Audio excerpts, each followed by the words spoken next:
uThixo kule meko ndikuyo. Silapho ngobusuku umfundisi wami. Awu Sikhuphi, uyazi bakhona abantu Sikhuphi abanesithende sokushikixa ihlwempu. Bakhona abanesithende esishikixa ihlwempu. Namhlanje ukuthi kubo nje asikunqandi ba sukuyenza lonto xa iqolisa. Balondo uba ikuvisa kamandi inhlizweni yakho asukunqandi ba sukulishikika ihlwempu. Kodwa sithi kuwe uthi lo mbhali wendumiso uThixo lixabisekile igazi lehlwempu kuye. So xa ulishikika ihlwempu lilila inyembezi zegazi qonda kakuhle uba kuThixo lixabisekile ihlwempu kuThixo igazi uthi Sikhuphi igazi lehlwempu mphulaphuli igazi lehlwempu lixabisekile kuThixo lingangaxabiseki kuwe ngangaxabi ithi phezansi Sikhuphi kule ndawo ithi nca ezinhlweni kum ithi le ndawo yabona ke nokulongame nokulingonyamela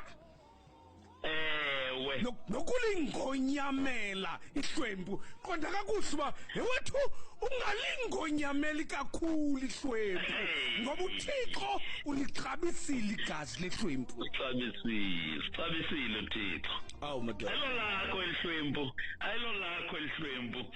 Ungalibangi, ungenza unothanda kulo, ungenza ukuzithandela lelikaThixo. Awu madoda. Wena esikalini, ungalibeka esikalini ufike lilula, kodwa elisandleni sikaThixo linesisindo kuba lixabisekile.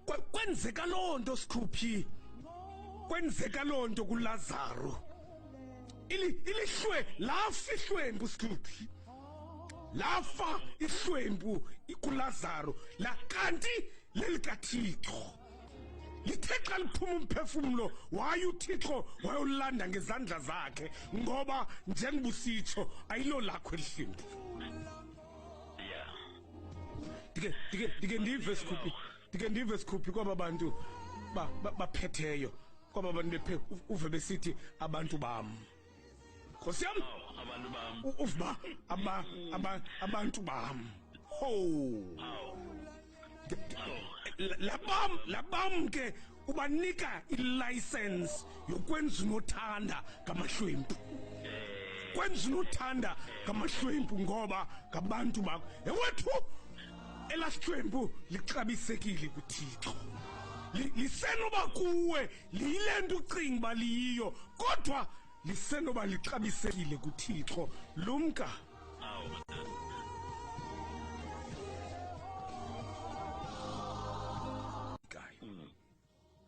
uyazi Sikhuphi doyika la battle xa selihlangula. Yabona doyika la battle nje Sikhuphi. Xa ihlangula yabona esandleni sokonyamela ulihlangula kube buhlungu ehlwempini. Kube masikizi kuno ihlwempu xa elihlangula kulowo olicinezeleyo. Liqonda uba bendingathethi lento.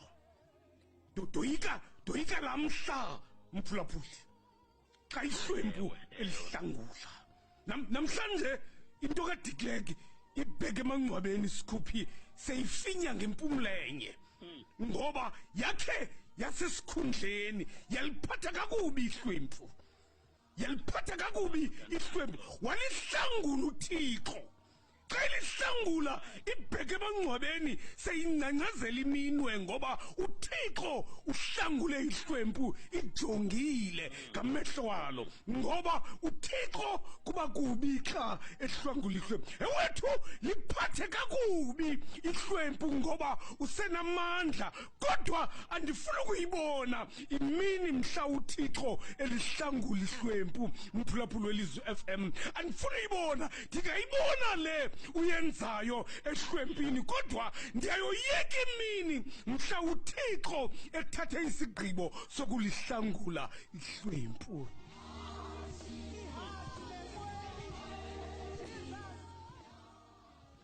0769134521 0769134521.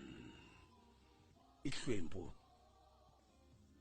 awu madoda uyakudlangula ihlwempu uthi ke nabazinsizana